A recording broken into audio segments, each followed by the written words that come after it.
Bienvenidos. En este curso de capacitación universitaria sobre COVID-19 vamos a hablar acerca de herramientas que nos da la epidemiología para comprender la pandemia por COVID-19. Vamos a hablar de los términos conocidos como incidencia, mortalidad, letalidad.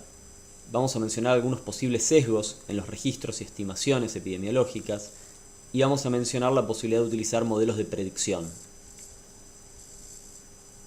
Para cuantificar la magnitud de una epidemia o pandemia como esta, una primera aproximación puede ser intentar responder cuántas personas se enferman, quiénes se enferman, dónde, cuándo, cuántos mueren, quiénes son los que mueren, dónde mueren y cuándo.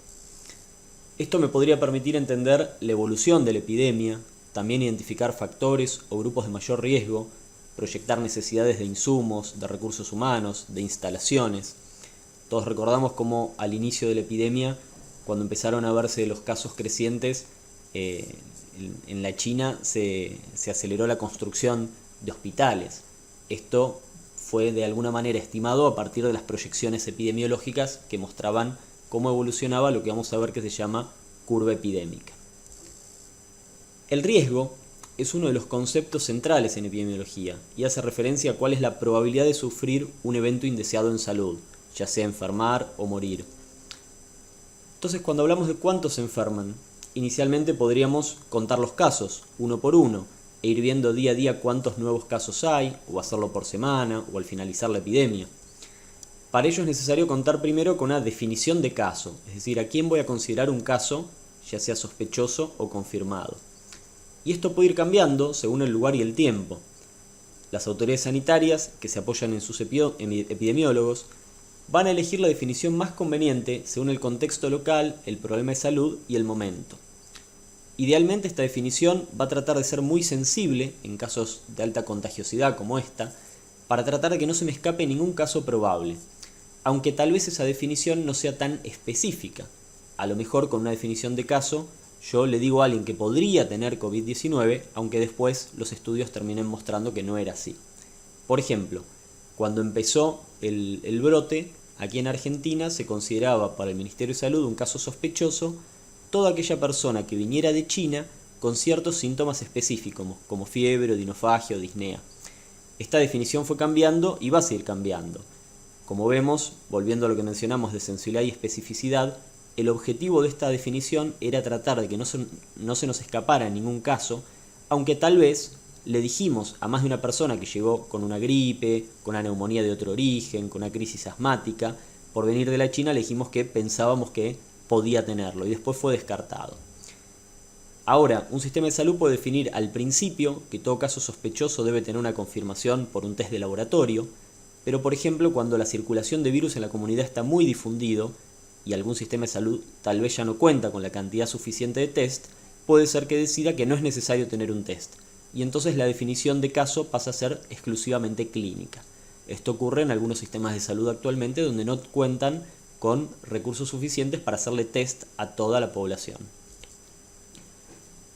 Esto es lo que se conoce como una curva epidémica. Desde la antigüedad sabían que registrando diariamente el número de casos, y en este caso dibujándolo con un gráfico sencillo, las epidemias en general subían hasta un pico y luego comenzaban a descender.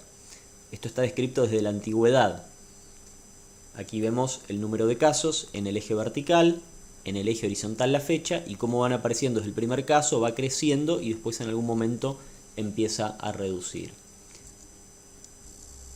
Podemos ver, por ejemplo, si uno prueba a hacer una intervención y ver si eso tiene algún impacto o no tiene algún impacto en la evolución de la epidemia.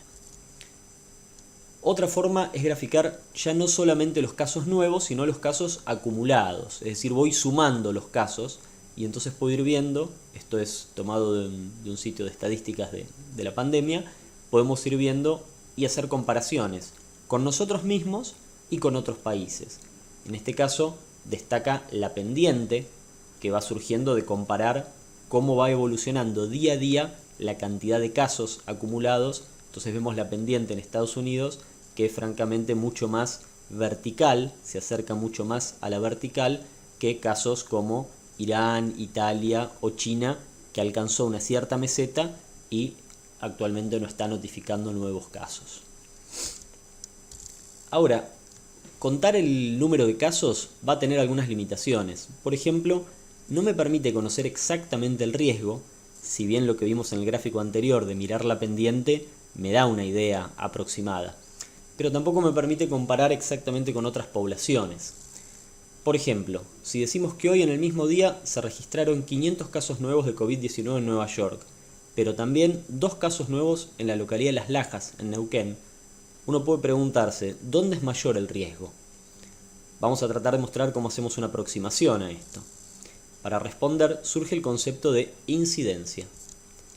Por definición, la tasa de incidencia es lo nuevo, es lo que aparece. Es una medida del número de casos nuevos, que se los llama casos incidentes, de una enfermedad que se origina en una población que está en riesgo de padecerla durante un periodo de tiempo determinado. La incidencia va a ser un indicador de la velocidad con la que van ocurriendo ciertos eventos y en consecuencia es un estimador del riesgo absoluto de padecer esta enfermedad o problema de salud. Otra manera de llamar a esta incidencia es la incidencia acumulada. Yo voy a sumar todos los casos nuevos que aparecen en un periodo X. Como decíamos, puede ser por día, por semana, por mes.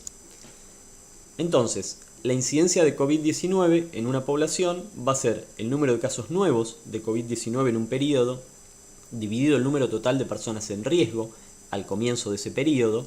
Personas en riesgo van a ser todos los que viven en ese lugar, y lo vamos a multiplicar por un factor, lo que nos va a permitir compararlo con otras poblaciones más grandes o más chicas. Entonces, el número de casos nuevos de COVID-19 en un periodo, por ejemplo, dijimos que en Las Lajas en un día se habían notificado 2 casos nuevos, 2 personas que estaban sanas hasta ahora y hoy cumplen con la definición de nuevo caso. ¿Y cuál es el total de población de Las Lajas? 5.000 habitantes.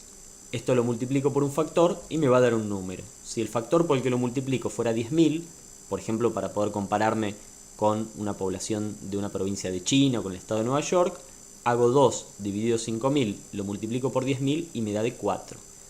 Esto lo informaríamos como que la tasa de incidencia de infección por COVID-19 es de 4 por 10.000 en Las Lajas en este periodo, en el año 2020, o en una semana o en un día.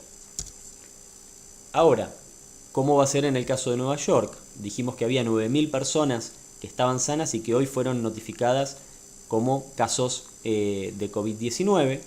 Entonces eso va en el numerador y en el denominador la población de Nueva York, que son 20 millones de habitantes.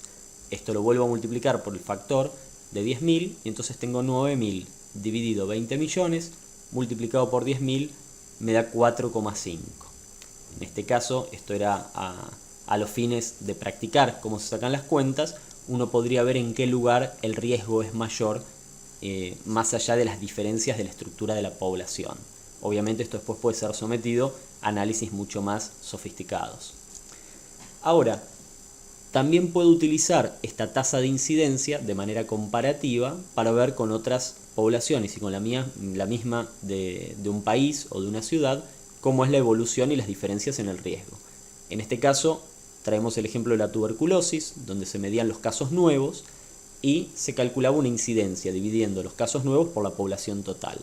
Y podemos ver, por ejemplo, si seguimos el gráfico de color marrón, el más alto de todo el gráfico, que es el que corresponde a Perú, desde el año 1980 hasta el 2006, vemos que fue incrementando su tasa de incidencia, es decir, fue incrementando su riesgo de tener nuevos casos de tuberculosis, tuvo un pico cerca de 1993 y después empezó a descender progresivamente. Eso puede permitirle a las autoridades sanitarias de Perú evaluar cómo vienen las intervenciones que ellos vienen realizando para tratar de luchar contra esta enfermedad y también comparar, por ejemplo, si yo miro en un periodo dado, 1992-1993, veo que la tasa de incidencia en Perú de nuevos casos de tuberculosis es más o menos 5 veces más alta que en Argentina. Esto lo podríamos traducir como que una persona tenía en ese periodo 5 veces más riesgo de contagiarse tuberculosis en Perú que en Argentina. Vamos a hablar de la tasa de mortalidad. La mortalidad también es algo que aparece y ocurre una sola vez, entonces es también un tipo de tasa de incidencia. Nos mide el riesgo en este caso de morir, y yo puedo medir una tasa de mortalidad general o específica.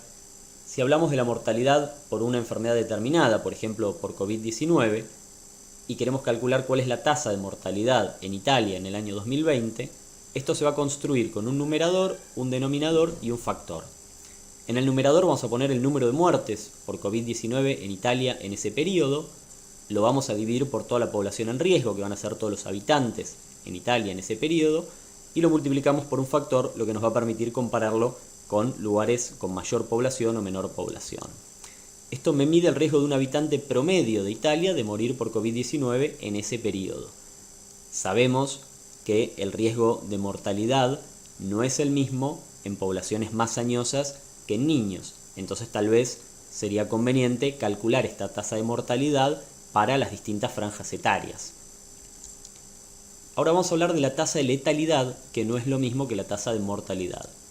Esta se refiere al riesgo de muerte específico por una enfermedad entre aquellos que ya la padecen. Nos va a medir el riesgo de morir, por ejemplo, por COVID-19, entre aquellos que están contagiados de COVID-19. Si yo quisiera calcular la tasa de letalidad por COVID-19 en Argentina, esto se va a construir de la siguiente forma. En el numerador, el número de muertes por COVID-19 en un periodo, dividido por el número de casos de COVID-19 en Argentina en ese mismo periodo, y multiplicado por un factor. ¿Esto que me mide? El riesgo de un habitante promedio de Argentina que se contagia de COVID-19 de morir por esa causa en el año 2020. Al igual que cuando vimos la mortalidad, sabemos que la letalidad es diferente en las franjas etarias, entonces podríamos, por ejemplo, calcularlo tanto en población pediátrica como en pacientes añosos. Vamos a hablar de algunas diferencias entre los conceptos de incidencia, prevalencia, mortalidad. Esto es conocido como el caldero de la prevalencia, y si vemos dentro de este gran frasco están todos los casos prevalentes, son todos los que hay. Se fue alimentando por esa canilla que está en la parte de arriba, donde van goteando los casos nuevos o casos incidentes. Ahora a su vez, todo este gran frasco se va a ir vaciando por dos canillas que hay en la parte inferior, que van a ser los fallecidos y los recuperados. Entonces en algún momento podemos decir, tenemos tantos pacientes con COVID-19, que eso va a ser el resultado de todos los casos nuevos que fueron llegando, a los que le fuimos restando aquellos fallecidos y aquellos que ya se han recuperado.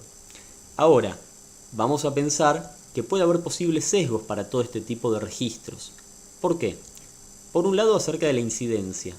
¿Acceden igual a todos los servicios de salud, todos los habitantes, entre países, dentro de un mismo país? ¿Tengo la misma posibilidad yo, si comienzo con síntomas, de acercarme a un centro de salud, que me diagnostiquen y me confirmen y notifiquen como un caso nuevo de COVID-19, que alguien que vive en una población rural, alguna comunidad alejada, alguien que tiene o que no tenga cobertura de obra social? Todo eso lo tenemos que pensar. Y a su vez, cuando buscamos comparaciones entre países, ¿es igual el acceso a los servicios de salud en algún país europeo que en algún país centroamericano? Probablemente haya diferencias que debemos tener en cuenta. Otro punto es a quién le hago el test. Hay sistemas de salud que deciden tratar de testear a prácticamente toda la población, por ejemplo lo está haciendo en el contexto de esta pandemia Islandia, mientras que hay otros países que no toman esta determinación por diferentes motivos. Otro aspecto a tener en cuenta es si todos usan la misma definición de caso. Incluso en Argentina hemos tenido momentos donde las provincias van tomando diferentes definiciones de caso según el contexto epidemiológico. Ahora, acerca de los fallecidos, nuevamente el acceso a los servicios de salud es el mismo. ¿Cuál es el porcentaje de gente que fallece sin llegar a un servicio de salud? ¿Y cómo va a ser cargado o notificado eso en un certificado de función?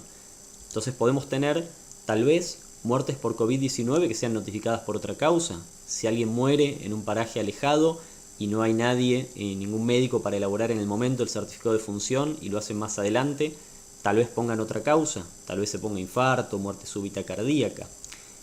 O, por el otro lado, puede haber muertes por otras causas que en el contexto de pandemia estén siendo notificadas como COVID. Puede ser que alguien con un infarto solamente de una causa isquémica, sin estar infectado, refiera primero disnea, después malestar, fallezca, y en el contexto de la pandemia, si no se le puede tomar la muestra, sea notificado como una infección de COVID y una muerte por COVID. Todo esto, tengámoslo en cuenta a la hora en especial de establecer comparaciones. Bueno, por último, se pueden utilizar modelos predictivos en la epidemiología para tratar de ver lo que podría ocurrir más adelante. En este caso es un modelo de proyección de casos esperados para Argentina y que lo estamos haciendo para Neuquén, para Río Negro y para otras jurisdicciones, que se hizo en la Universidad del Comahue, entre la Facultad de Economía y la Facultad de Ciencias Médicas, donde se van elaborando diferentes escenarios de acuerdo al comportamiento principalmente social. Entonces, en este caso, se han modelado diferentes escenarios que tienen que ver con la cantidad de casos esperados en Argentina, según escenarios que van a depender principalmente de las medidas de distanciamiento social. Entonces vemos un escenario más pesimista, donde la curva de casos esperados es bien elevada y es un pico más temprano, y vemos un escenario intermedio, en azul, donde la curva es más baja y está más alejada en el tiempo, y un escenario más optimista, donde la curva es verde, es mucho más baja y ocurre mucho más tardíamente en el tiempo. Esto, para modelar, permite estar pensando qué es lo que voy a necesitar como autoridad sanitaria, cruzar esta información con la disponibilidad de recursos, de camas, de medicamentos, de bocas de oxígeno, de respiradores, y tratar de ir evaluando si voy logrando los objetivos planteados. Bueno, esto ha sido una introducción a las herramientas epidemiológicas para analizar la pandemia por COVID-19. Muchas gracias.